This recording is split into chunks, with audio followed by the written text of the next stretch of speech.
How's it going? And welcome to episode 41 of On the Wire, proud member of the Pitcher List Podcast Network. Follow the pod on the Twitter at On the Wire Pod.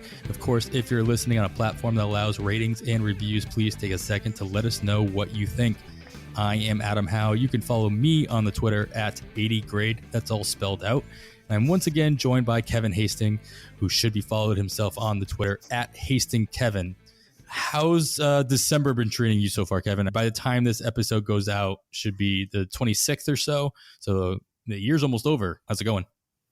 It's going pretty well. Unfortunately, I haven't been drafting enough. I think you have done more DCs now, and typically you like to joke about how much I draft early in the season, but I've had this crazy work schedule recently where I didn't want to be in any of these slow drafts. Fortunately, I've been checking out the lobby, and we have live 1 minute clock drafts coming up here shortly. Yeah. And probably the week between Christmas and New Year's, I'll be in at least one, if not more of those. Yeah, multiple times I've jumped in a room, I've texted you, and the room has filled by the time you've gotten the text. But you're in a room right now waiting for it to fill. Waiting, it's actually shrunk a little bit. That was our last episode, which we recorded 2 weeks ago. At that time, we were at 4 out of 15. We made it up to 7 out of 15. It's back down to 6, and that's for the first main event qualifier draft of the season. One of the first, if not the first, Fab League on NFBC altogether. Which was why I wanted in, yeah. Yeah. I know that there's a couple rooms filling up for OCs already as well. If you guys are interested in drafting with Kevin in a Fab League, now's your opportunity. It's filling up fast. That's not actually true. Kevin said they actually had somebody leave the room, which is unfortunate. I saw that earlier today. I'm like, I swear there were 7 in here yesterday. But yeah, so drafting season, no matter what time of year it is, we like to say. And yes, I'm in my third DC right now. I think we're about to enter round 20. So hoping by the time this episode goes out, it'll be much further along, if not finished by the end of the week. Yeah, we are in round 20 right now. But we're not here to talk about our drafts, our DCs. We're here to talk about a lot of really good stuff. And we got not one, but 2 amazing guests here to join us, talk about some really great things. The type of guests that you typically hear don't need an introduction, which means, of course, they'll get the more impressive introduction. Jeff Zimmerman and Tanner Bell join us to talk about the process, projection analysis, and, of course, mining the news. Jeff himself should be followed on the Twitter at Jeff W. Zimmerman and can be found contributing across many outlets, including Rotographs, RotoWire, Baseball HQ, and of course, the Launch Angle podcast. Jeff's trophy chest is full of awards from FSWA, Tout Wars, Labor, and NFBC. Tanner should be followed at Smart Fantasy BB on the Twitter, and his extraordinary work can be found at smartfantasybaseball.com. Tanner, of course, is the 4th ever overall champion of TGFBI, winning the most recent season and displacing Kevin. And the reason we do not introduce Kevin as the TGFBI champion anymore on this podcast. Jeff, Tanner, thanks you so much for joining us. How you guys doing? I'm doing okay tonight. It's just a normal night. It's kind of nice. We got the book out. Didn't have to spend a weekend worrying about it or trying to do anything with that. Everyone else wanted all their player previews for the season. I did some for RotoWire and the Fantasy Baseball magazine. So all that went out this last week. So it's actually like the first time I have nothing besides just writing fan graphs to do. Nice. Yeah. And I'm pretty much the same. I feel a load off. Like Jeff said, we got the book out, the paperback just came out, and that's the time pressure crunch that I feel. And we got that done. We're starting to get into draft prep and doing some podcasts. Yeah. Happy to be here. Thanks for coming. And let's get right into it. You guys mentioned the book, and anybody listening is probably very well aware what it is. But for those stragglers that aren't aware, it's, of course, The Process, integrating valuations and biases into a winning fantasy baseball formula. If you haven't read the book, go out and get it. You can also follow the Twitter for the book itself at Fantasy Process. Website is thefantasybaseballprocess.com. So Jeff, let me just start with you on this. Can you just give everybody kind of a brief history of the process or the book itself, why you guys wrote it, what brought you guys together?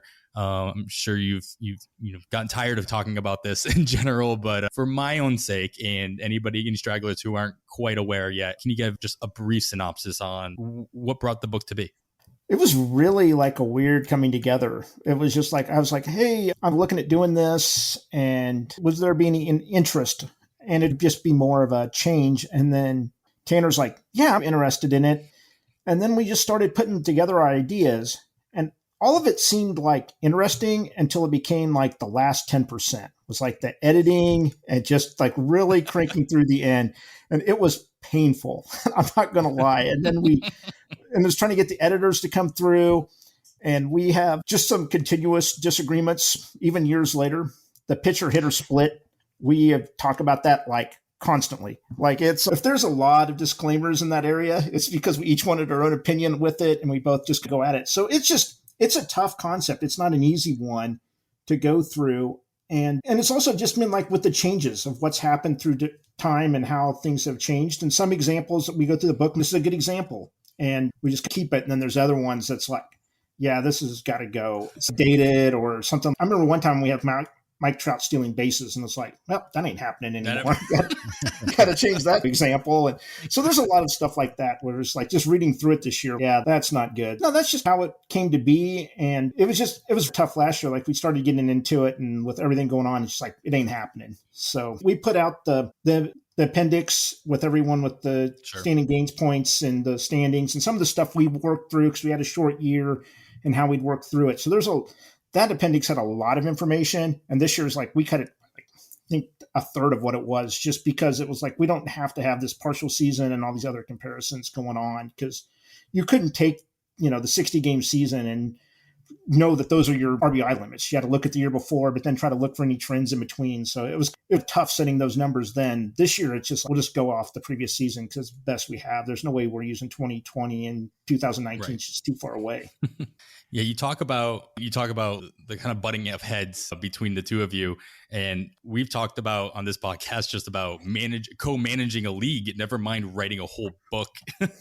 And Tanner, can you talk a little bit more about that from your point of view? How easy is it? Was there ever a point where I'd just rather just write this book myself? No, I wouldn't say that. I think our partnership works really well for the most part. But speaking of the co-managing, we wrote the book first, and then we've begun to co-manage together. And maybe that's why we're doing so well with that, because we've been through the book together. That was the hardest part. And now the co-managing is pretty straightforward. We know how everybody thinks about certain topics. And so, yeah, we wrote that book first, and then we've been playing together. How many editions of the book do we have out? 4, something like that, I think. And we've been playing together the last 2 or 3 years. And we have sections in the book about co-managing as well, from the things that we've learned and continue to work on together. So, do either of you guys co-manage any other teams with anybody else? And if so, like, how difficult is it to maneuver your way around a different brain in that process? I co-managed some with Fred Zinke. I had a family emergency that we dealt with in 2020. So I was like, I needed someone else if I just disappeared, that they can manage the team. So all my teams had a co-manager during that time. Mm-hmm. And so Fred and I did decent, and then we had to decide what we were going to do with the winnings, if we're going to keep going on or just pocket it. So we've had a couple other teams since then. Fred and I go to a few different approaches. We probably have a little bit more disagreements on how things go than with Tanner. Like, we've hashed everything out with the book. We know, hey, this is what it's going to be. We're going to go with this approach, and we're fine with that. And so that's just the one thing that's happened then. It's nice to have another person around. Even this last year, that same medical emergency came up, and Tanner had to do my Tout Wars auction. Like, I literally sent him my values, and it's like, good luck. And I remember some point, at some point in the middle of it, it's like, all right, good job. It's just like, I will tell you, got me a great pitching staff. That thing freaking rolled. I had to trade most of it off for some steals, but otherwise it was rolling. Yeah, it's nice. You guys obviously wrote a book together and been doing it for a couple of years. So obviously you have some idea of the inner workings of each other. So I'm sure that helps out. Yeah. The only team I co-manage is a 3-sport league, and it's more of a, all right, I'll do baseball, you do the football league, and we'll, do whatever we're going to do with the basketball league. So it's not so much that we're co-managing. We're just like divvying up the responsibilities. So knowing your co-manager and doing it for a whole season, I think obviously goes a long way. Yeah, it was interesting because in TGFBI, we drafted out of the same spot. Like it started that way. And so we had worked through our rankings for a couple of months, and our drafts were like eerily similar to begin with because we were going off the same rankings. And I remember at some point during the season, I looked and I finally said, the heck with Bieber. I'm just like, all right, he's not going to play. I'll drop him. And I went to look to who else it was, and it was Tanner and one other person were the ones that dropped him. And I was like, oh my God, I didn't even talk to him about it. It was just like, we both just were fed up with him and had to move on. So it was just like, yeah, on the same wavelength. I think the one thing that Tanner does a lot better than I do is when to drop people. Like a lot of times I'm a little too willing to move on. He's like, give him another month. And I remember Mountcastle was one I was looking at dropping, and he's like, you need to hold on to him. He'll get it going. And thank God I did. Can you guys talk a little bit about, like you said, you have 4 editions of the book. What can our listeners, what should they be expecting from the editions that you make every year, or when those editions come out? So Tanner, like specifically the 2022 update, is there anything specific that, for lack of a better way of putting it, is like worth their time to go and get that update? Yeah, I would first say if you're a new reader and you haven't read the book, there's not really a reason to go back and buy the old ones. The latest and greatest is really the last one you would need to read. If you are someone that's been following along and has read a couple of the other previous versions, core of the book stays the same every year, but we add new studies, and we really go cover to cover and figure out what needs updating for that year. So there's a lot of little studies, little tables that we go through and we update for what's been relevant to that story or study in the last year, and update the numbers in the tables, that kind of thing. And then we usually have time for a couple of new bigger studies each year as well that get layered into the book as well. So for 2022, this last year, we were fortunate enough to have Phil Dussault write the foreword. So he talks a little bit in there about, he's read the book before and used some of the ideas that Jeff and I have talked about. And then I think the other thing that I think is pretty interesting is we do an analysis of Phil's work last year, his amazing performance. I think there's some pretty unique thoughts in there. We have a new section about playing for money, some ideas about how to get started and try to be competitive, make money doing it. And we talk a little bit more about Jeff and I's partnership, how that works, even down to some of the finer details like the spreadsheet that we use to co-manage our teams. What's in that? What does it do? How do we make it work? And then really there's a lot of new data in the back in those appendixes that Jeff referenced. So we put all the main league type average standings. We have all the standings, gains, points, calculations you would need for the big, more popular formats, like the NFBC main event, online championship, draft champions, AL only, NL only, that kind of stuff. And then there's like new projections in there. We have Steamers projections, and all that data just gets updated as well. Yeah, so make sure that if that's something that you're interested in, of course, go out and get it. Check out the fantasybaseballprocess.com, and you can find links on grabbing that as well. Kevin, you've been using or reading the book for a while now.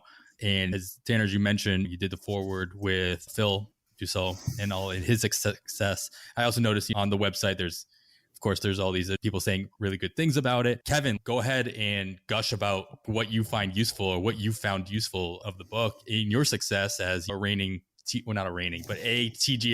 champion yourself. I'm going through this list. I'm like, of course, Clay Link wrote a blurb about it. We have another TGFBI champion as well. So I'm like, got to have Kevin's take on this as well.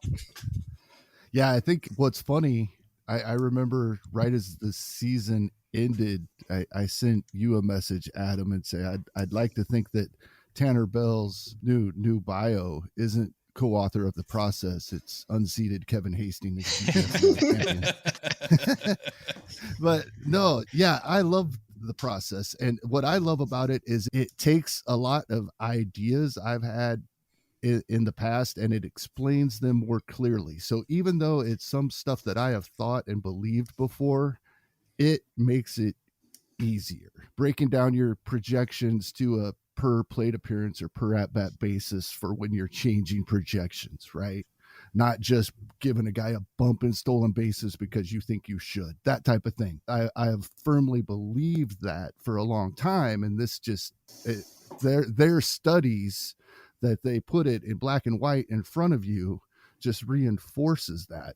The appendix that Jeff referred to that they did after the 2020 season, because there wasn't a much to go on. All I did that year was look at the appendix that they put out. I didn't go back and reread the book, which is why I'm having such a great time this year, because I started back at the beginning with the 2022 version. And it actually brings up a question I have, because as I'm going through it and remembering some of the things that's been there in the past and seeing some of the new stuff that's in there, one of the things that caught my eye as I'm taking my notes going through it is, not to change your player values based on the way your league mates act. For instance, my league pushes up pitching. That means there should be value elsewhere, I think is the general gist of what you guys say. So my question is, when this starts happening typically in NFBC drafts in March with starting pitching, and maybe this year with closers as well, does that mean we're going hitters early as far as you guys are concerned? I'll start with it. I think in our one draft that we're working through, we're just doing a draft and hold really slow. It finally filled. We picked up for like the slowest one possible just because that's what we needed, especially since we're talking to each other.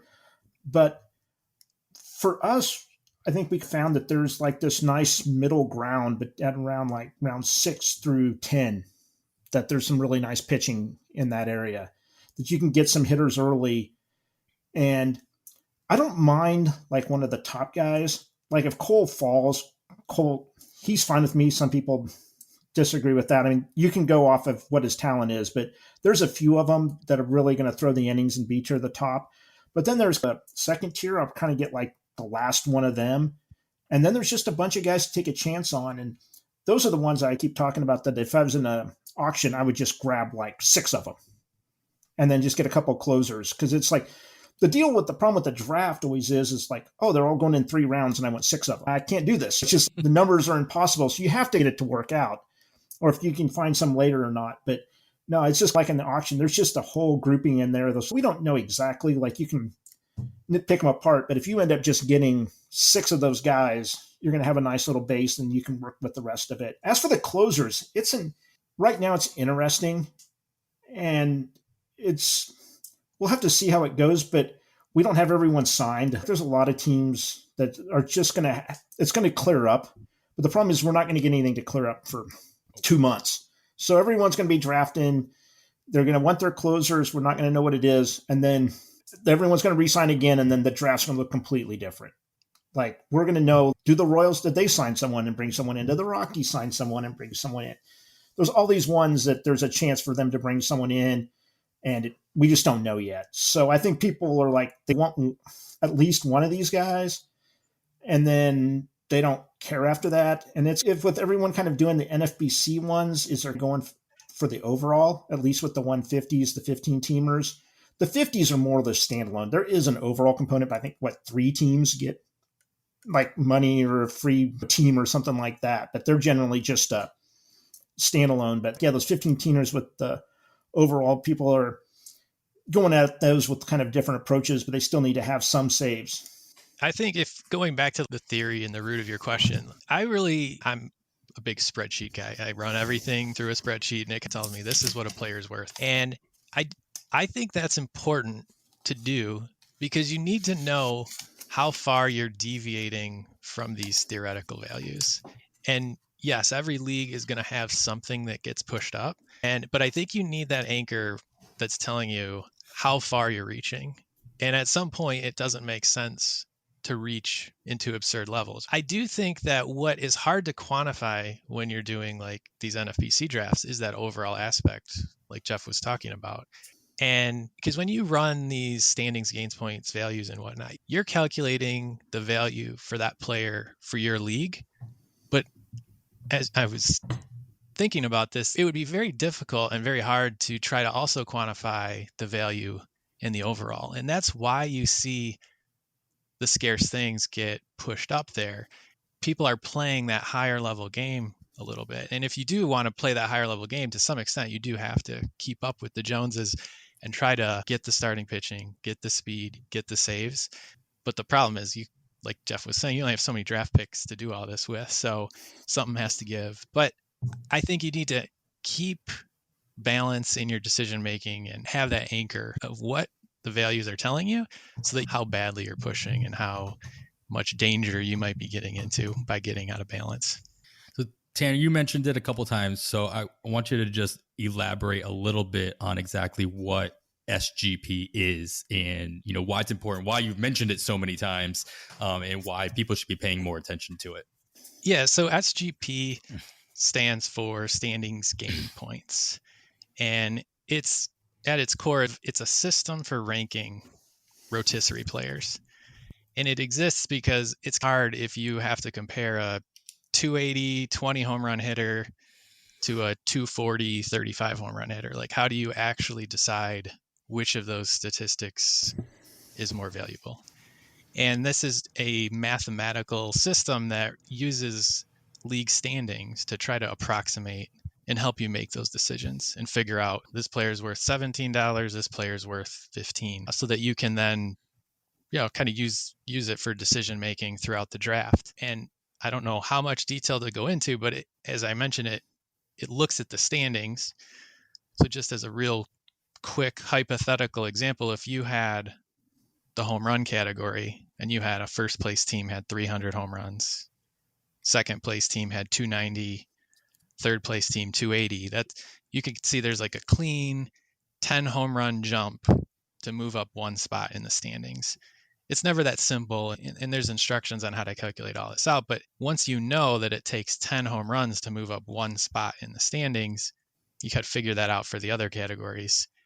And you can use that then to calculate the values for somebody. So just to maybe put some more examples to it, that for somebody that may not be familiar, like last year's main event for NFBC, the standings gains points to move up one spot in each category was like 14 runs, 6 homers, 14 RBI, 4 steals, and about 1 point in batting average. So each one of those things would count as one standings gains points.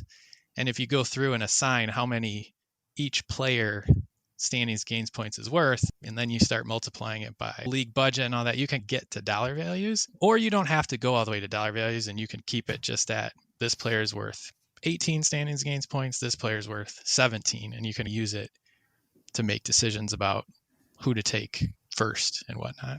It's not the only valuation system. It's probably the most popular. It's the one that we use, and we discuss it mostly in the book.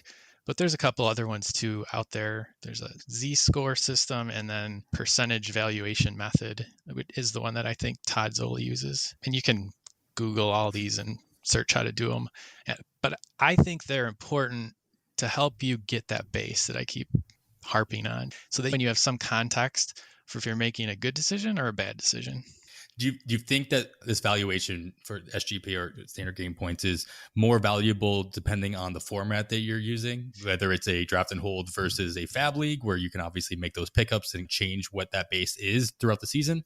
And do you think it's more valuable at the beginning of a draft versus the end of a draft, or vice versa? Well, I will say one thing is that also we give the standings is, for it to start working, you need to start hitting the minimum. Like, I think 40 stolen bases. I don't remember what the number was, but it's, you at least have to have, we'll call it 40 stolen bases. I think it was probably more than that, to start moving up in the standings. So like 50 will move you up one, and then 60. So you at least have to hit that minimum. And with the different league types, those minimums change. So that's why you have to use the different standing gains points for each one. With draft and hold, you can't change anything. It's a definitely bigger variation. But the lowers are lower just because there's some teams that just missed on a lot of stuff or quit right away. So that's one of those deals that you have to, it helps with each league. I think it's best to try to get as close as you can to your league type and go with that. The one thing that it does do is it goes with how the league plays out. Like when we ran a comparison between the Z scores and the standing gains points valuations, we did them both ways. The biggest one is with standing gains points, people push starting pitching. The saves and the wins and strikeouts are more valuable because it just seems like people hit those 2 start pitchers and they don't care about WHIP and ERA. So that's just one of the differences. We've discussed that in the book, so you know it with your league type. I've got one league at home that saves and holds. I think it used to be saves are more spread out, but every save is freaking picked up in that league and no holds. Even though they get the same category, and I just pound the holds and just pick the best pitchers up, and I get them for nothing because everyone's going for those saves. And I think that they just see like the saves values from a book or something for some other site, and they just value their pitchers that way. Right. So it's just figure out what your league is, the different categories with it, and go from there. I don't know what else, any more to add. I would say, I'm trying to think of what your root question was. It was, I know what I want to say. So I think any valuation system has a little bit of a hole in it, in that you can't completely tailor the valuation system to the format. And so what I mean, if you took a draft and hold in which you cannot make any moves, and you compare that to an online 12-team championship where you're fabbing like crazy all year long, when you run the dollar values on those players, they're going to come out pretty similar. But you have to keep in mind the bigger picture of what is to come after the draft. So I've been listening to some of your guys' recent podcasts where you're talking about late NFBC draft and hold draft champions picks. The right move there is to take a player that's going to get 450 solid plate appearances. You know that. Whereas in the 12 team where you can fab your life away all season long, you don't really want the Josh Harrison. You want the guy that could be going 25, and you want to speculate on him and be able to move on in 3 weeks if you find out he's not going to play. So that can't get encapsulated by a ranking system. So you never want to take the ranking system just purely as gospel. And this guy's $17 and that guy's $16. Sometimes there are other qualitative factors you have to consider as well. Yeah, I'm really looking forward to doing some 12-team fab leagues sooner or later, because I had one DC where I just silly in my late rounds, and I obviously took on way too much risk, and I picked up too many either rookies or prospects. Some of them may not see the light of day. And so I'm really looking forward to taking that opportunity and bringing them into exactly what you're talking about in the last couple of rounds of an OCQ or, 12-team fab league, where I can make more of those risks and not feel so, bad about it. Exactly. All right. We're talking a little bit of a fab, and in season, this is a fab focused podcast. So I'm curious, all three of you guys, to get your take on how you guys balance out your success in previous seasons, and where do you attribute the success more likely? Kevin, I think we probably touched on this over the last year and a half. I'm going to start with you. Like, in your success, even going back to your TGFBI championship and any other championships you won last year, in Fab League specifically, what percentage do you attribute your success to your draft prep and draft results versus your fab activity and like your in-season management, and then also pure luck might have involved? So what do you attribute most? I think I got to give in-season management a little more weight, at least a little more weight. But the part of the stipulation there is, like, we talked about this a lot last offseason, and we will again this year as the season approaches. You can prepare yourself for fab in the drafts, looking ahead the last couple of rounds, like you were just talking in a 12 team, like who's somebody that might be getting picked up the second or third week. I'll just grab them now, rather than the Josh Harrison, like Tanner said, who in a DC, that would be the pick. But I do think in season carries more weight for me, but knowing that part of the draft prep and draft can contribute to that, I think the luck portion that you brought up can equally affect both. Obviously, you can draft someone and hit on them, and they're awesome. I think, and we talked a little bit about when when Nick joined us, and we were talking about why part of the reason I believe in streaming pitchers is because if I'm streaming pitchers, I'm going to get the pitcher that ends up working out for the rest of the season. The guys that aren't streaming pitchers, he's already going to be gone to the guy that streamed him. So there is luck in both portions as well. And Jeff, I'll push this over to you next. Same question, but I also want to reference the fact that you talked about you're in, other trading leagues as well. So I will throw in, how much does trading or being able to trade, knowing your league mates and whatnot, affect your success in those? It's really tough. There's some leagues that the draft it makes things really nice when it's done. But Tanner and I, our main event, that may be the worst draft we ever had. It was straight up. We had 17 rounds, and I think we kept one of the players. There's a 17-round gap where we had one. Robbie Grossman was the only player I think we kept to the end of the season. And we ended up second. So it was just like we ground that team. I mean, we lost to Grom in it. He helped when he was there, but it was a grind. And so I think that's one thing that we can do. And especially if we have some good players, it's just, it just makes things easier. Like if the draft went good. As for the luck part, there's definitely some to that because sometimes you don't know who's going to get it. I remember one year in the main event, I had JD Davis ahead of Aristides Aquino, and I got my JD Davis for $5, and Aristides Aquino had 20 home runs in the next week and a half, whatever that insane stretch he had was. I remember Chris List got him, and I don't know if he won the league, but it definitely was like a huge difference. And JD Davis didn't do anything, but it was like, he's hitting for some power, but I didn't think that much about it. As for trading, I'm not a huge trader, but what I'll do is I try to even out. That's the one thing, at least with the trading leagues, is you can find someone like in Tout Wars this last year, I was hurting for steals. So I was looking around, who's leading in steals? I have some extra pitching, who needs pitching? And found like 3 people, gave them some offers, see what they wanted to do.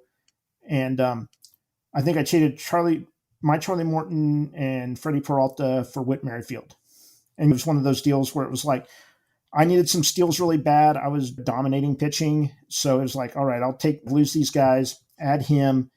And it ended up really helping get me back into first place and then winning the league. I think that's all I really usually make a trade for, is just to balance my runs and RBIs are out of place, add something like that, or just trade from excess to down. I'm not a huge trader at all. I really don't like the whole process of it, but it's like, when I have it, I'm going to use it and try to balance myself out. There's so many times in FBC, it was like, oh my God, I wish I could trade some of these runs off. Like we're just running away with the category, some category like that. Or even I hit 4 closers and 1 draft champions this last year. It's like, okay, great. I've got saves. There's nothing I can do about it.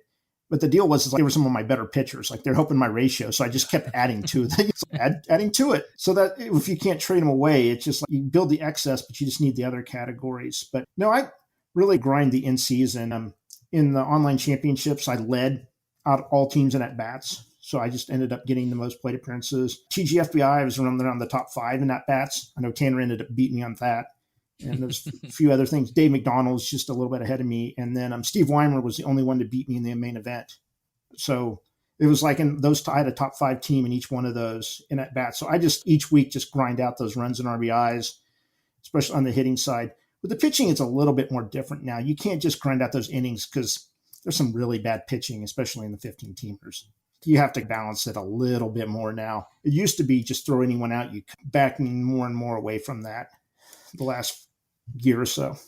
Sure. There's obviously more counting stats to get out of those hitters and those at-bats and whatnot, as opposed to the extra ratio category in the pitching. So more harm can be done, obviously, with less wrong moves on the pitching category. Are you in the same boat? I'm hearing a lot of pro in-season fab. Jeff alluded to earlier that you tend to you're good at the evaluation in season, like, all right, let's hold on to this guy or what have you. Do you tend to weigh your success similarly in the in-season stuff, or do you put a little bit more emphasis on the draft? I definitely think in season is more where you can make a difference. I think the draft is pretty much a level playing field if you just think about how much we all pour over the draft and think about it. Whereas in the in-season management, I do think there is a vast difference in how people think about things, how they approach things, the systems they have. Like in-season is definitely where I think you can separate yourself. With that said, I think it does matter a little bit on league format. So like in the main event, it was disgusting what we had to try to comb through to find play. Like it's not easy to do in season there very well. Whereas in the OCs, there's just like unlimited options every week that are semi-reasonable, and you can really piece that together a little bit more. And then I will also, I think, reiterate, I think what Kevin was saying, luck definitely plays a huge part of it, but I think you can also separate yourself a little bit if you put yourself in positions where you can find luck. And I'll give one example that I think helped me a lot in TGFBI. So in that draft, we draft that really in early March when we didn't know who a lot of the closers were going to be. And so I just had a simple strategy of, I think I drafted Hader early on at ADP, and then I laid off closers and then just tried to stack up as many of the speculative ones as I could. I can't remember who all I had, but I know Jake McGee was one of them. And that's a huge reason why I think I was able to win. So I ended up with Hader, McGee, and then I think I fabbed Trevino first or second week of the season. And those three, then I don't have to play the chasing closer game all season long. And then I ended up with really good starters because I was streaming starters. And like Kevin also said, I'm the guy with all the good ones now. And I had so many good starters on my team that it was crazy who I was sitting at times. You have to try to think about what you can do to let luck come your way a little bit. Yeah. And I like that idea of using your last, I don't know, maybe 4 or 5 picks in a draft like that, where you're going to be able to fab in less than a month with speculative ads, specifically closers, especially at that time of year. So I get why you might have done that, because okay, so it turns out a month later that 3 of these guys don't work out. Those are my first 3 fabs. Like I just drop all 3 of them within the first fab period or second fab period, and you don't have to spend $300 on Julian Merriweather or anybody else of that nature. Yeah. So that's all great advice as well there. We're gonna take a quick break real quick, and we're gonna come back, and I have some questions about some projections for you guys. So stick with us. We'll be right back. Hey, Alex Fast here, and thanks for listening to this podcast on the Pitcher List Podcast Network. If you're a fan, consider supporting all of us by getting a PL Plus subscription, where you're going to get an ad-free website and get access to our Discord, where you can talk to all of our podcast hosts and staff. Plus, you can hang out with our incredible Pitcher List community. It's basically a baseball sanctuary year-round for as low as $8 a month. You can sign up at pitcherlist.com/plus, and you're going to get your first month free with promo code podcast. Also, don't forget to check out everything else we do as well, from YouTube videos, live streams, newsletters, off-season articles, TikToks, breakdowns, over 15 baseball podcasts on our network. We can't stop talking about baseball even during the off-season. So sign up for PL Plus today at pitcherlist.com/plus and use promo code podcast to get your first month free. All right. Thanks for listening. Let's get back to the show. All right. Now, besides obviously with the process with you guys writing that book, you both are active in creating content and giving advice via various means, whether Twitter, rotographs, your own personal websites, etc. But one series that I noticed, Jeff, you just put out over at Rotographs was your projection accuracy discussion, where you took 14, if I'm not mistaken, 14 different projection systems, and you compared them against what the season final results were.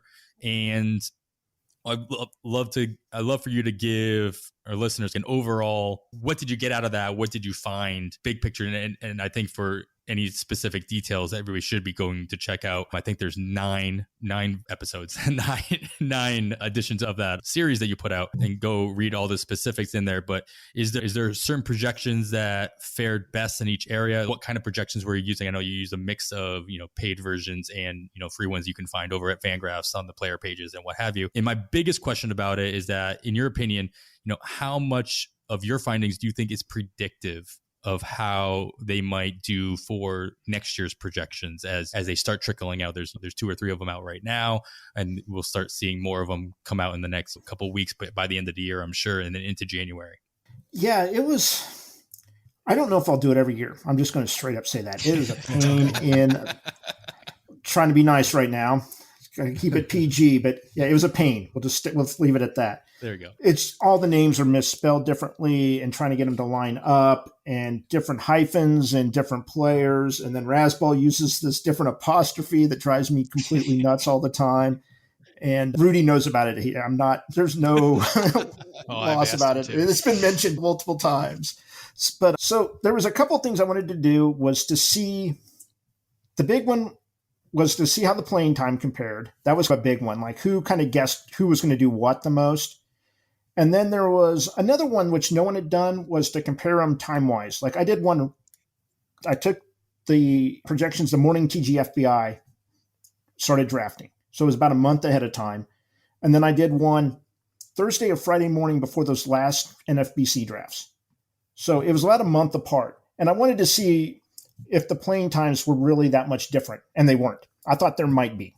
That was just one thing. I wanted to see if some of the projections were going to stay up on it. Some of them fell behind or whatever. So without that, the biggest thing, and it really no surprise, is that just anytime you start aggregating the projections, you end up with a better answer. The average almost always won every category, if not just one projection system was like ahead of it, individual. And a lot of times that projection system was ATC, and it's an aggregated one also.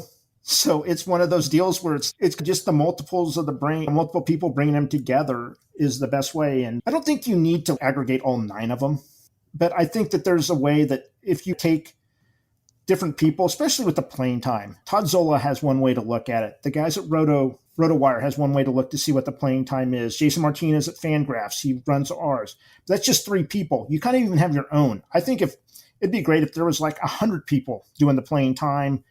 And the biggest thing I look at is like, why are they different? Like a lot of times the variations, I'll just do like a standard deviation on playing time on my own. And just like, why does this one think this guy's only going to get 300 or this one thinks he's going to get 600 and stuff like that's one deal that I'd previously done, but I didn't really look so much into it with the study, but it's just, I think the aggregate kind of helps you get in the different ideas of how everything goes. As for projections that really stood out, the Bat did their playing time. They used the Fangraphs one. I talked to Derek. He may use some kind of aggregate also. He's just not going to guess it.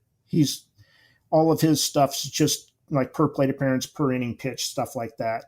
So that's an issue. Zips some of them don't do saves. That's a really tough one to go by. Some of them, like Dan Zaborski, just like with Zips, is like, no, he just refuses to even think about it. So I think that I really don't blame him. Doesn't have time. Derek Carty with the Bat or is the same way. He just doesn't like whatever. Like this is their talent. I'm not here to guess their role.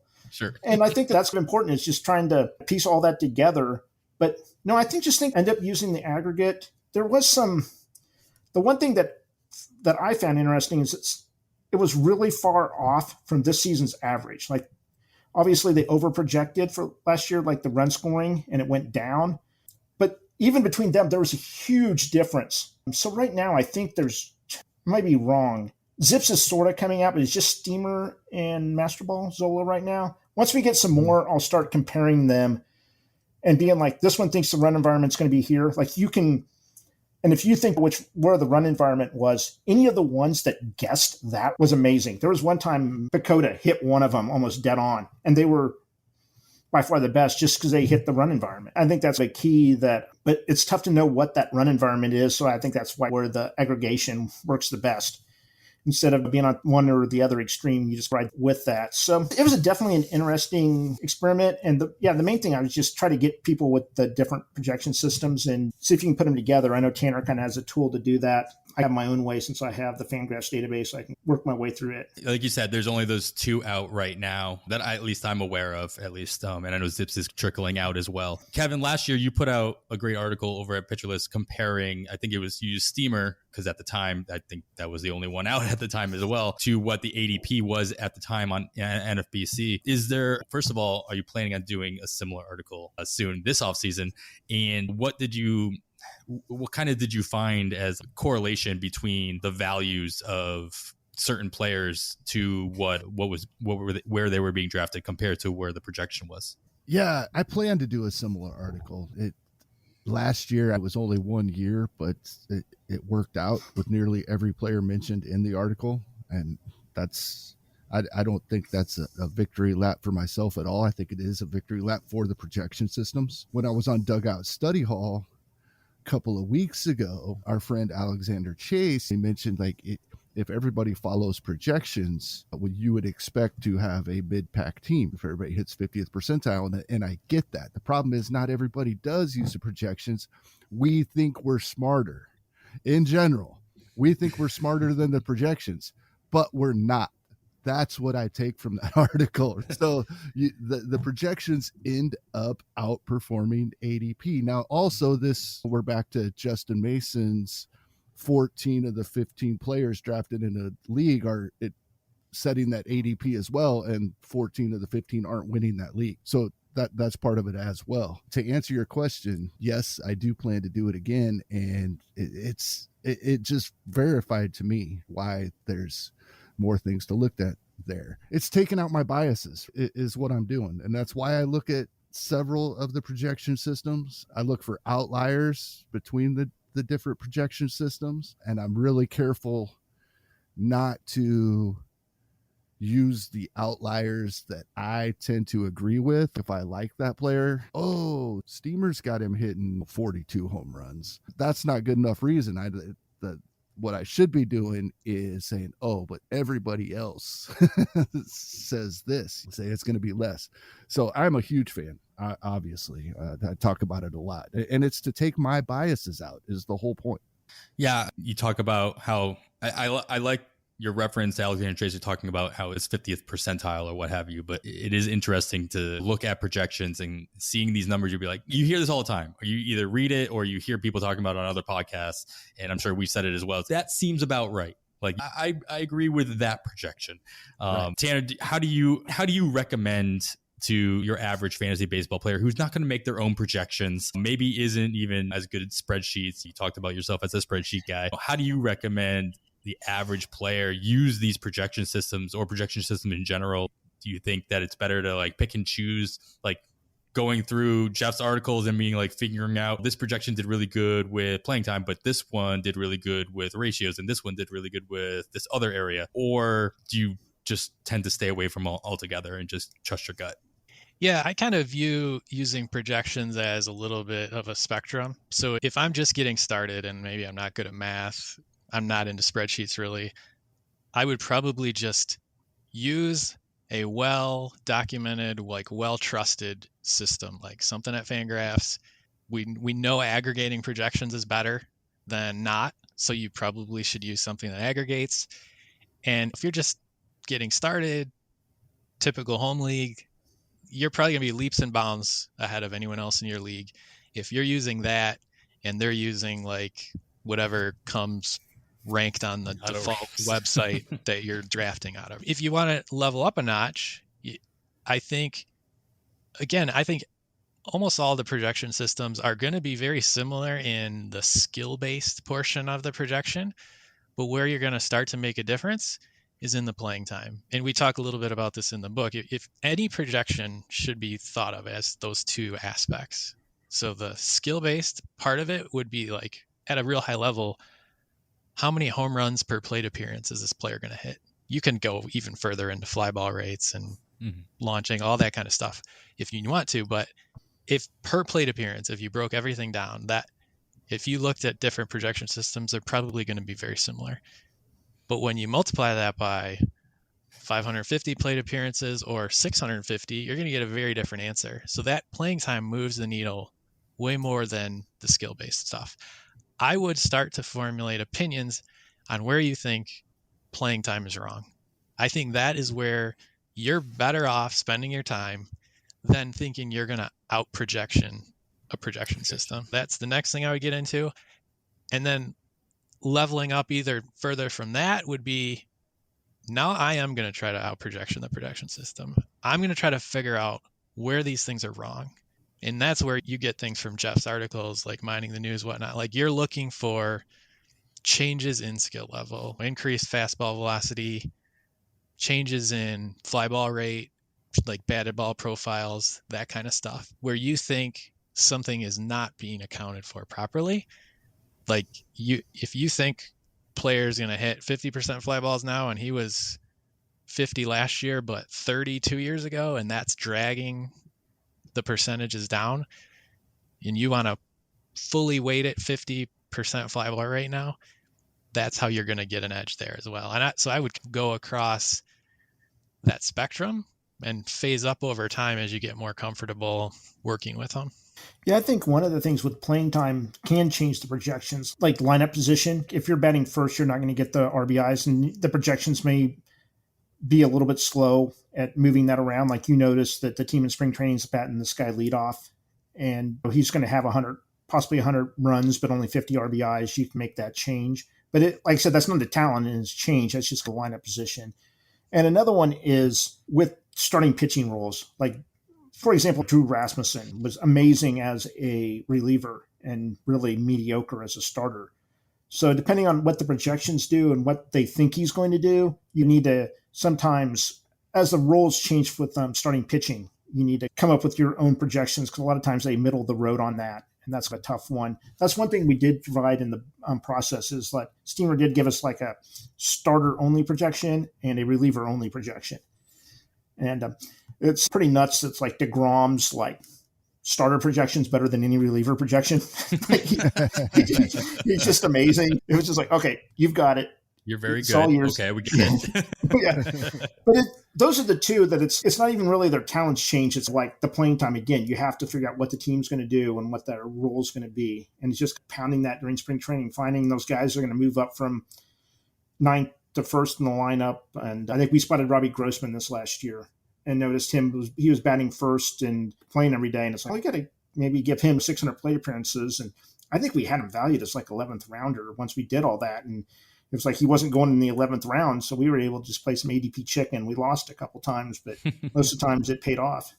Yeah, I think that shout out to Mike Curlin, who obviously was doing a lot of work last year in spring training, doing lineup. And obviously you can use roster resource over at Fangraphs as well to keep an update on those things throughout the season. But yeah, of course, role and opportunity play a big role, not only in closer talk, but also obviously run opportunity, RBI opportunities, and those counting stats and how you're able to count up those plate appearances. You guys talk about how it's important to keep up with these news that come out. And obviously, Jeff, that's what you do throughout throughout the off season and into the season as well with your Mining the News article. So it wouldn't be a fantasy baseball podcast without some player discussion. So I've listed out a couple of players that you've mentioned in your last 2 months worth of Mining the News.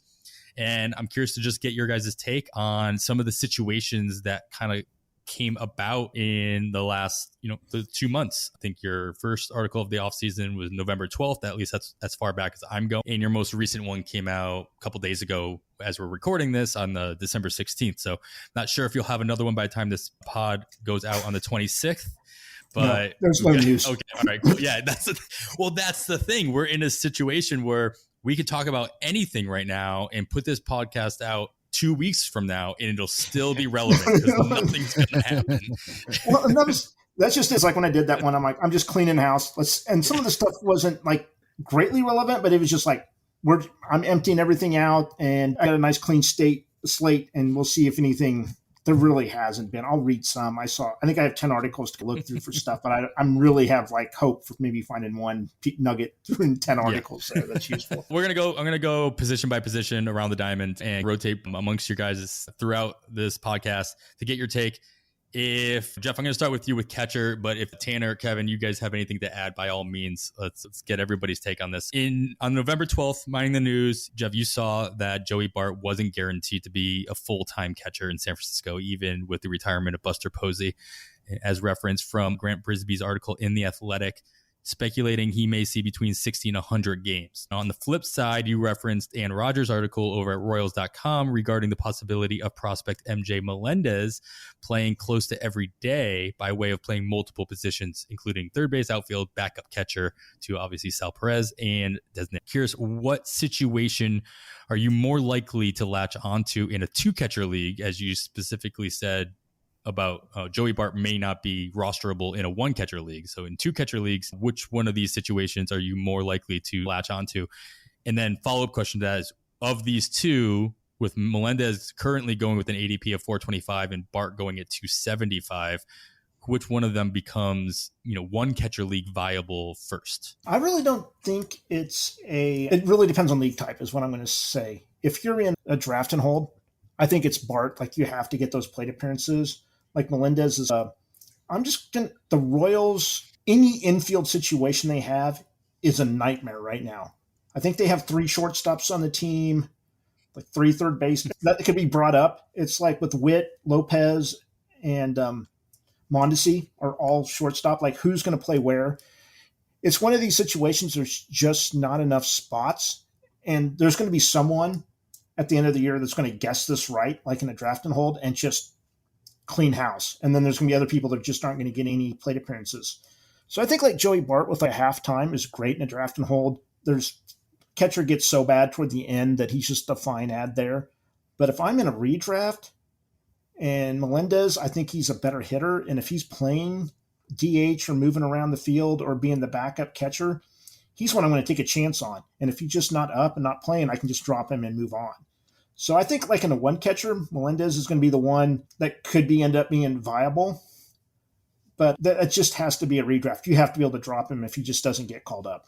Yeah, I think this is going to be a common question. And a couple of these questions is, how do you balance out the Melendez could play every day comment versus the Joey Bart, who you already know is going to at least be starting at the major league level, may not see as many plate appearances as you were hoping with the retirement of Posey. And it's obviously difficult, I think, to look at Melendez and be like, your eyes are already wide because of what he did last year in the minors at a high level. And then the fact that you see the idea that once he comes up, there's a possibility he's not just a backup catcher. They find ways to get him into the lineup 6 out of 7 days or 5 out of 7 days.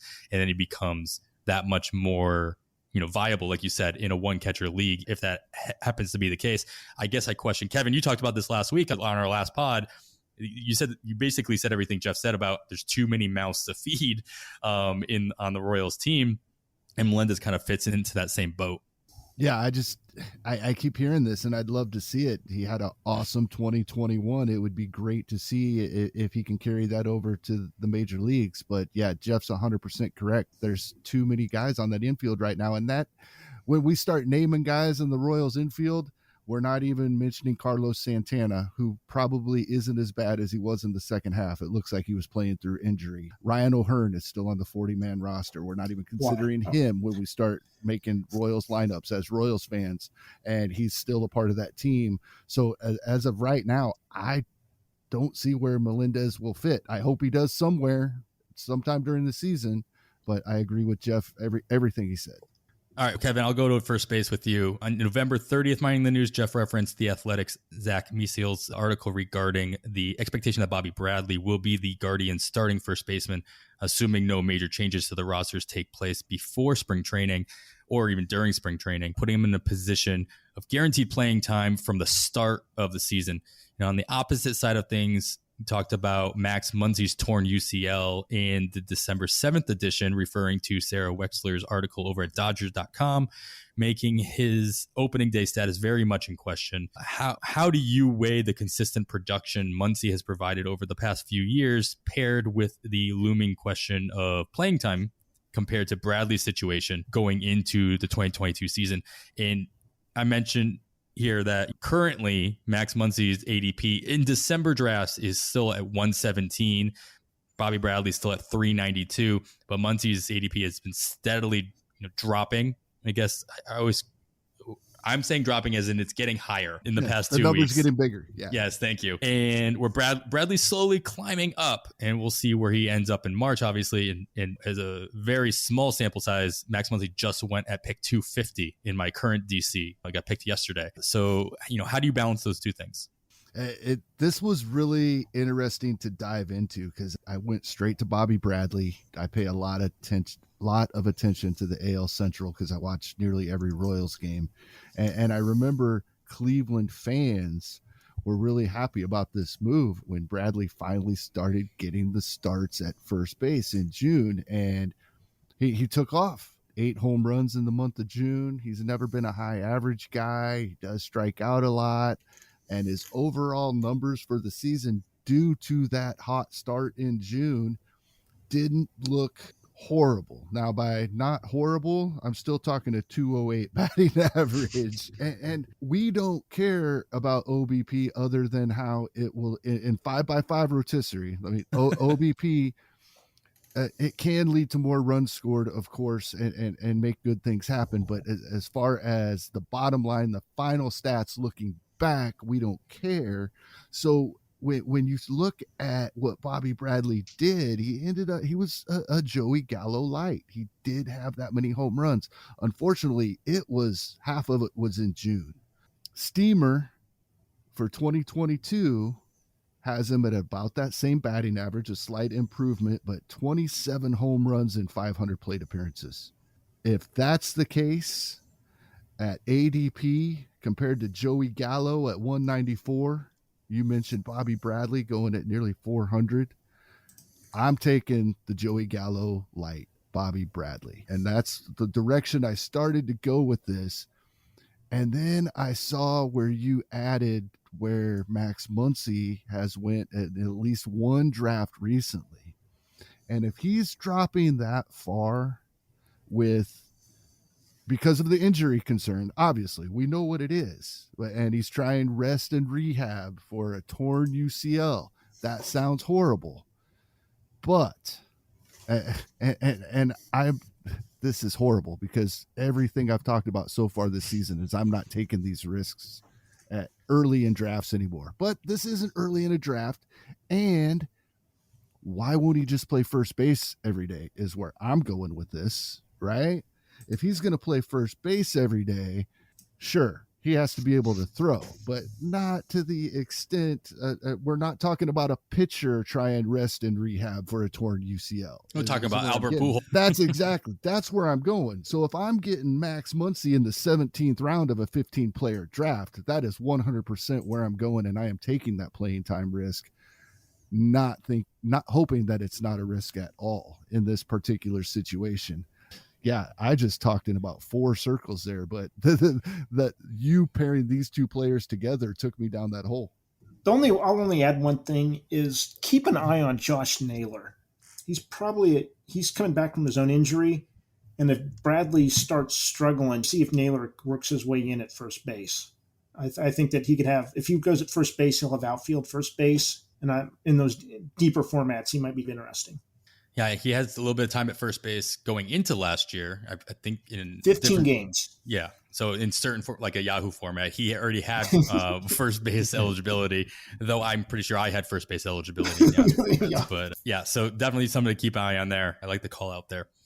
All right, we'll move over to second base Tanner. In the December 16th edition, Jeff quoted Rob Biertempfel mailbag article on The Athletics. You took notice of the possibility of Tucupita Marcano being the Pirates' opening day second baseman, possibly pushing out Michael Chavis, Cole Tucker, any other options that they might have already at the major league level. Tanner, in your opinion, what percentage of likelihood are you putting on this, and what sort of production would you expect Tucupita if he would get the full season in 2022? So I have to be fully honest. I had never heard of Tucupita Marcano before this, but I will illustrate what I went through in thinking through this problem. So I looked up his Steamer 600 just to see if this guy were to get roughly a full season. What are we talking about here? And it said 9 homers, 13 steals, 252 batting average. So okay, that could play in a late draft and hold option there. But when I think about the Pirates roster, it seems like they have 6 guys that could play second base. So I can't possibly think that this is a likely outcome. So I'm going to just name the guys. Cole Tucker has played second base. Kevin Newman has played second base. Michael Chavis, Hoy Park, Rodolfo Castro, like all these guys played second base to some extent last year.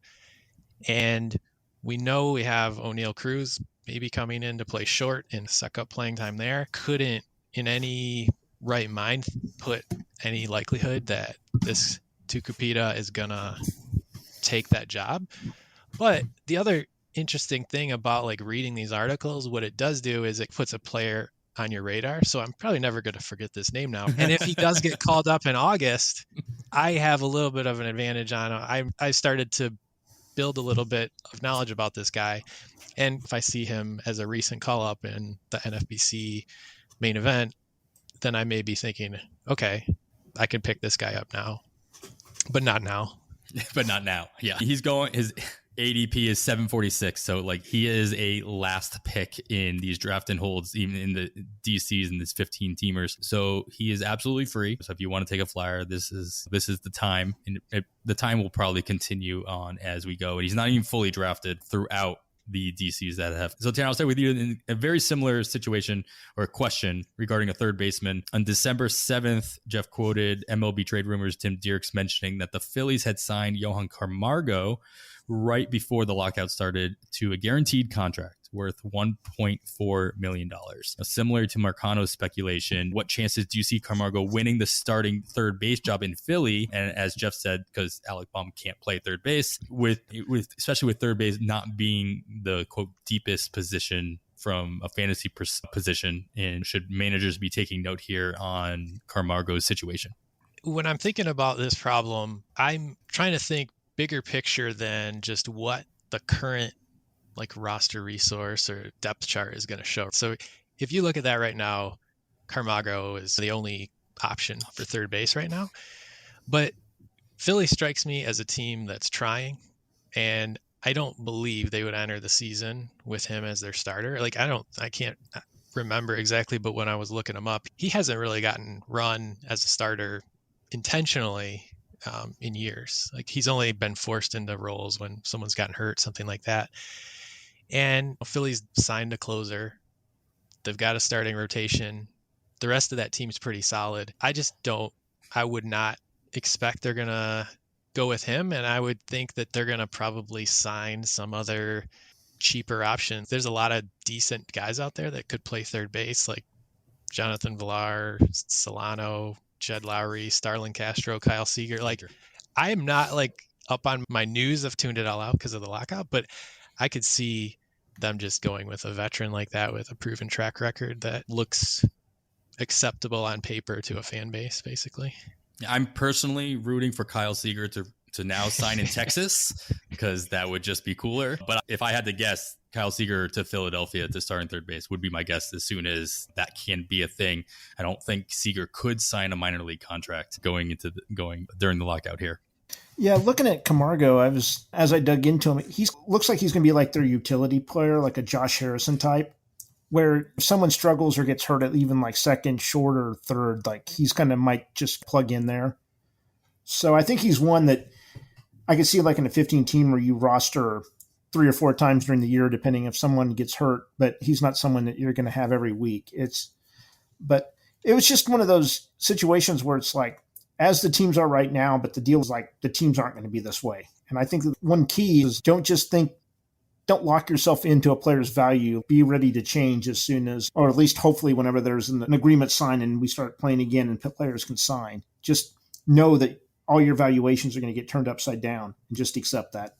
Yeah, I think the most interesting part of this news note was that Camargo, he did sign a guarantee contract. So it's not like a minor league contract and it was an invitation to spring training or anything like that. It's just a stronger possibility of filling that role, Jeff, like you mentioned, even if it's a utility role at ADP 370 or 737, he's at the very end of these drafts that he could be that filler. And if he gets multiple positions eligibility, whether or not he plays in any one position enough to get that, I'm not sure yet, but it's an interesting flyer at this point in the game. So maybe I'll mention, Jeff and I said we're doing our first draft and hold right now. We're only in round 39. So if you want to ask me again once we get to round pick 750, I may change my mind. We'll see where we're at. Yeah. I hopefully this pod doesn't go that long where I can actually still ask you that on air, but I'll DM you later. Jeff, we'll move over to shortstop. And on November 12th edition of Mining the News, you noted that the Astros did not plan on moving Alex Bregman back to shortstop, as mentioned by Chandler Rome of the Houston Chronicle. But as a follow-up on December 16th, you noted that Bregman himself told Michael Schwab that he was preparing for the move if needed. Of course, this is all speculation revolving around whether or not prospect Jeremy Peña could end up being the opening day shortstop in Houston. I'd like to compare that possibility with the situation in Philadelphia, once again, with prospect Bryson Stott, who, as you pointed out on November 12th, quoting Todd Zalicki over at Phillies.com, that the Phillies GM Dave Dombrowski expects Stott to go into spring training trying to win the starting shortstop job over Didi Gregorius, who obviously struggled last year with some injury issues and what have you. Which of these two do you expect to take and possibly keep a starting job first, whether it be shortstop or any other position in the form of Peña maybe moving to the outfield? And also, who do you think makes a bigger case to start in an NFBC 15 or 12 team roster? In all fairness, I think Peña is the better player. I think he's more fantasy relevant. I think he could put up 20 home runs and get you 15 steals with a reasonable batting average. He has a little bit of a strikeout issue that could come up, but that's perfectly playable and actually a pretty decent player.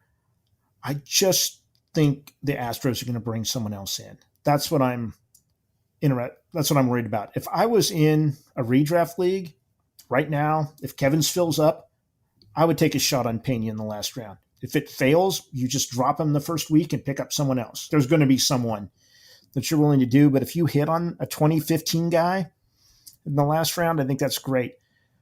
From what I've read, from how Stott did in the fall league, I think if he shows any signs of hitting, he's going to be the starting shortstop. The Phillies want that. They need it to move on.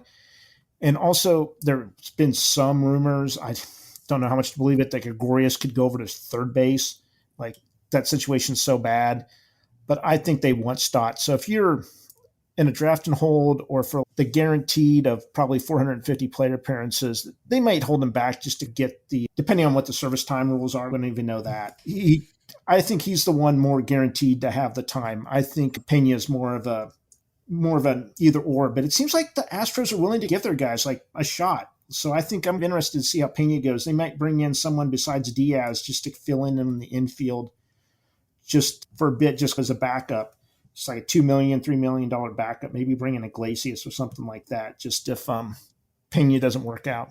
Yeah, obviously, we saw how Houston took up, Kyle Tucker took him a little longer to get up than we were liked. But then again, Yordan Alvarez came up blaring and you couldn't keep him down. So I think there is a little bit of a mix of how Houston deals with their top prospects, at least on the hitting side. Pitching side in there is a completely different story, of course. All right, Kevin, we'll move the outfield for you. November 12th edition of Mining News, there was full of notes from Phillies, including notes from Athletics Matt Gilb saying that the outfielder Matt Vierling would be competing for a starting outfield spot come spring training. Now, Vierling got his cup of coffee playing 34 games and putting up a 324, 364, 479 slash through just 77 plate appearances at the major league level. But with the loss of Andrew McCutchen and Asdrubal Herrera, it would seem that there's an obvious holes to fill in the Philadelphia outfield. Over in Chicago, the Cubs brought in Harold Ramirez from the Guardians, as was mentioned in the November 30th edition.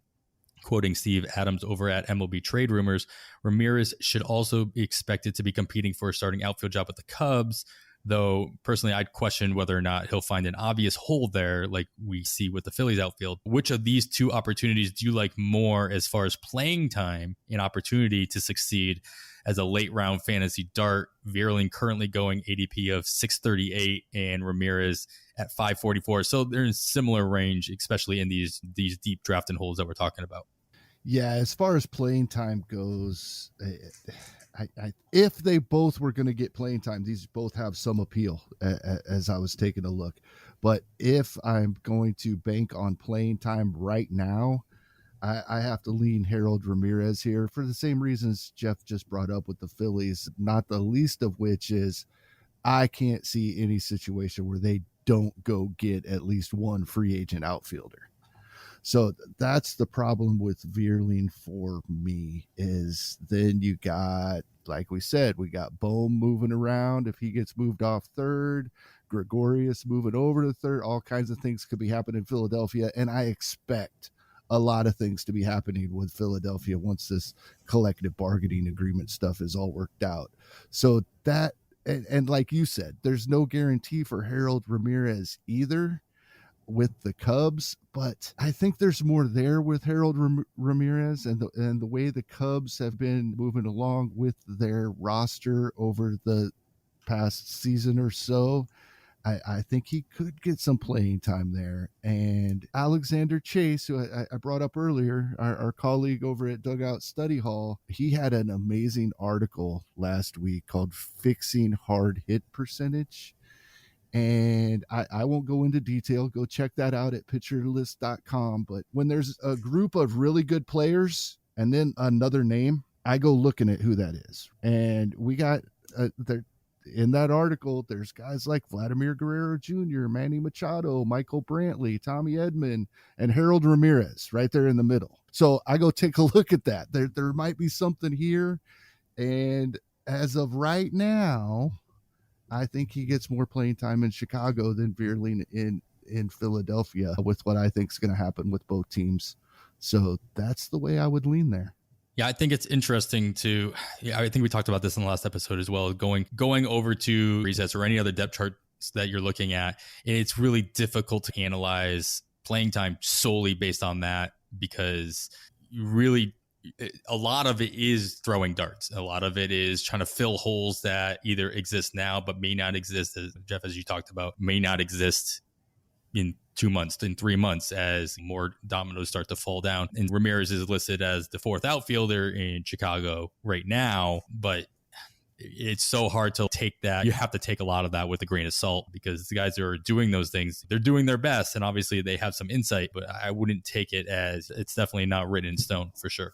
One thing to watch with Ramirez is he's a ground ball guy. Him and Andy Diaz, they hit the ball really hard, but into the ground. If he can raise that launch angle, things could really take off. But I think he's a 55% ground ball rate. So it's something just to watch out. If they find a way to get for him to get the ball in the air, I think that there's some huge improvement for him. I think you mentioned that, Jeff, in your article about how the Cubs seem to have a program that kind of like focuses on that. Yeah, it's just one of those, you're digging for anything this time of year, just Sure. try to find some kind of improvement. And that's, like I said, it's something. I was like, there's other players I have got nothing on. I just have to go off the projections and hope for the best. All right, Tanner, I got one guy, more of a utility role. I'm going to talk about Ryan McMahon with you. So on November 30th, Jeff mentioned by way of Patrick Saunders of the Denver Post that Ryan McMahon may be the in-house replacement at shortstop, as it's unlikely that we'll see Trevor Story back in the Rockies uniform, and whether or not you believe that they're going to go out and fill that hole with a free agent, Rockies are going to Rocky type of thing. In the NFBC, McMahon already has dual eligibility at second base and third base. If there was a, quote, guarantee, as much as you can guarantee something at the end of December, in the middle of a lockout, that McMahon would gain shortstop eligibility within the first month of the season, would that do anything for his fantasy value in your eyes? And what other sort of trickle effect would you expect to see from the other Rockies positional players if we were to see McMahon move to short in a full-time role? Yeah, Jeff and I have a rule of thumb that we go in full circle here. We add one standing gains point to a player's value if they're dual eligible. With that said, he already is. And we haven't really thought through the problem of if we should, we don't assign more if you're eligible at three positions, if you will.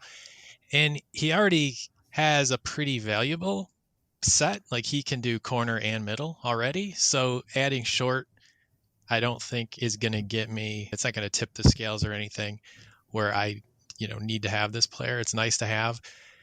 But my problem with McMahon is I just think he's overvalued, and he even him getting shortstop is not going to make me want to invest in him. He's got a lot of things going against him. He's borderline unplayable outside of Coors. The rest of that lineup is getting worse this year. And he's also borderline unplayable against left-handed pitching. So if you start to run the scenarios when you can actually use him, he also doesn't steal at all either. So him playing short, that's typically a spot where you need to be trying to get 10 or 12 stolen bases from in your lineup. So there's just a lot of wrinkles there that have me staying away from McMahon at his draft price right now. And what it does for the rest of the lineup, geez, I understand why they're trying to move guys around, but that lineup is just so confusing to me still. I just don't know what they're going to do. Like, they still have 12 outfielders at season.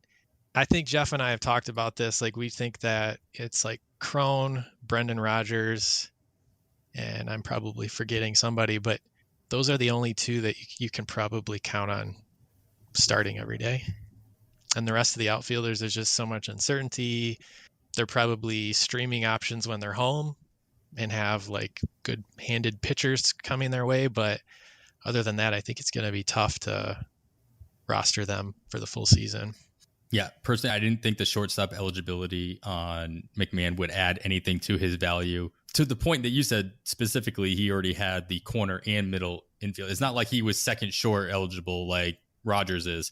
And if you were to add the third base or add first base, gaining that extra eligibility at corner would be great. But he already had that. And so I hear what you're saying there. All right, let's move on to some pitchers. Jeff, we'll talk about from your December 6th edition. You noted that Michael Lorenzen was guaranteed a rotation spot with the Angels, as noted by Athletic Sam Blum. How does or should this rotation lock affect his draft value, especially in a draft and holds format like we talk about, just looking for that guaranteed playing time or guaranteed role? How much do you buy into Lorenzen's comments about being a different starter than when he broke into the league, as you mentioned in that article? There was a lot to digest with this. I think that they got him to sign because of it, but he was bad as a reliever last year. Just a 6.5 K per nine. He was walking almost a batter every other inning. And if you look at his numbers from last year, they're eerily almost identical to his career stats as a starter. So he says he's got all these improvements, but why didn't he do them last year? Like, he just completely fell apart, and he just is walking everyone. So that's probably even going to get worse. And there's just no way you can roster a 1.38 whip is what he had last year. He's projected for, worse, because they have him starting at a 1.45. That's just a killer for your team. Maybe he mentions all these things he's changed since he originally started. Maybe he wasn't doing some of them while he was closed or while he was in relief. I don't know. So I think he's someone you have to take a shot on. He has to be drafted in every draft and hold. He's going around pick 600. That's probably right. It's just they're bad at that point. The pitchers are. You're just adding anyone you can and just hope that they're not completely horrible. So I think where he's going is fine, but I just don't see there's any huge upside. There's nothing in his past that in the last year or anything that shows that he's an above average pitcher, especially with that walk rate. He has to get that under control. Maybe if he's not walking people in spring training, I'll be interested, but in a redraft format, but he's not someone I'm going to be taking a chance on in those. There's a lot of other pitchers I will. Yeah, I know that I don't think it was one of your, I forgot where I read it, but he was also very interested in being a two-way player going into this year, if I'm not mistaken. And I'm just curious because of course, of all the teams he signed with, it was the Angels for that opportunity. So I'm curious to see from just a fan perspective, how much of that actually comes to fruition. I can't imagine that it becomes fantasy viable or fantasy relevant per se, but I am curious to see how he does with that because I know he's been talking about that for a couple of years. Yeah, we'll see. I wonder if he's going to be like a pinch hitter with some kind of like he could be like a mop-up man. I think that's where he's going to end up being. It might end up being his best kind of role. I didn't understand any of this, but the Angels need all kinds of starting pitching, so he's probably their number 3 person right now. I think it is that way, and we'll see how it goes. But yeah, it's just not someone I'm going to spend much draft capital on. Sure. All right, and we will end it in the bullpen. Kevin, save the best for last. Of course, I saved the Royals talk for you. Jeff noted on November 30th edition that Josh Staumont never really recovered during his season from his fight with COVID, which Alec Lewis of The Athletic goes into more detail. His disappointing season opened the door to other options, of course, at the back end of games, putting Scott Barlow in the closer chair by season's end. In your opinion, should we expect to see Staumont fight back this spring and bring himself back into the endgame conversation for the Royals? Or do you think Barlow should be considered a reliable back-end option for fantasy players because he's been being drafted to such extent, going within the top 200 in most recent? This is something we're really going to have to monitor in the spring. For right now, I have drafted Scott Barlow as my second closer in a draft and hold. I think that's probably how things start out the season. You might remember last season, I really thought they were going to trade Scott Barlow at the deadline. With where the Royals were going, there was no other reason for them to let him start accumulating saves when going into 2022. He was going to be first year arbitration eligible. And that's still a bit confusing to me, and maybe even worrisome as they may let him go in this offseason. I don't think that's going to happen. But both of these guys were awesome down the stretch. They really were. Since mid-August, Josh Staumont had a 1.35 ERA and 11 holds. And in that time, starting on the same day in mid-August, Scott Barlow had a 1.56 ERA and 10 saves. I think Mike Matheny's just going to roll with that. And they're hoping the Royals can compete much more in 2022. I see that the way I believe that's what Matheny is hoping will be his 8th, 9th inning going forward in 2022. Do either one of Tanner, Jeff, do either one of you guys feel more comfortable with a Barlow in the top 200 as Kevin said, as your second closer, or taking the flyer on a Staumont coming back and taking over that role? We have to. We've already bought in. we pulled the Kevin and went ahead and drafted him as our number 2. I don't. What pick was it? I can't. Tough to tell. The deal also, like, we had to really in our draft. Everyone keeps. It was the 11th round, and the closers were coming off hard. We didn't really have an option after him. We were hoping things would go with ADP, and it wasn't that way. I will say in the league where I drafted Barlow, I took Staumont later. That's the case where it's almost like handcuffing a running back. That was going to be a follow-up question to you guys, is like, how much do you put into handcuffing, especially in a bullpen situation when you're taking flyers on bullpen guys at the end of these drafts or toward the end of these drafts, specifically targeting the backups or the setup man or the guys right behind it that could take over that spot. Same could be said about getting your backup catchers as well. Tanner, do you have a specific mentality in that kind of strategy, or are you just taking the guys that are available? So rightly or wrongly, the way I think about this problem would be to not try to stack the bullpen. By doing that, I think you're limiting your ceiling. If Barlow has the opportunity to get 35 saves, Staumont has, I can't get 70 by drafting Staumont and Barlow. Whereas if I draft the guy I think's the front runner and then maybe the backup guy that I think second in another bullpen, I get a little bit of a higher ceiling there.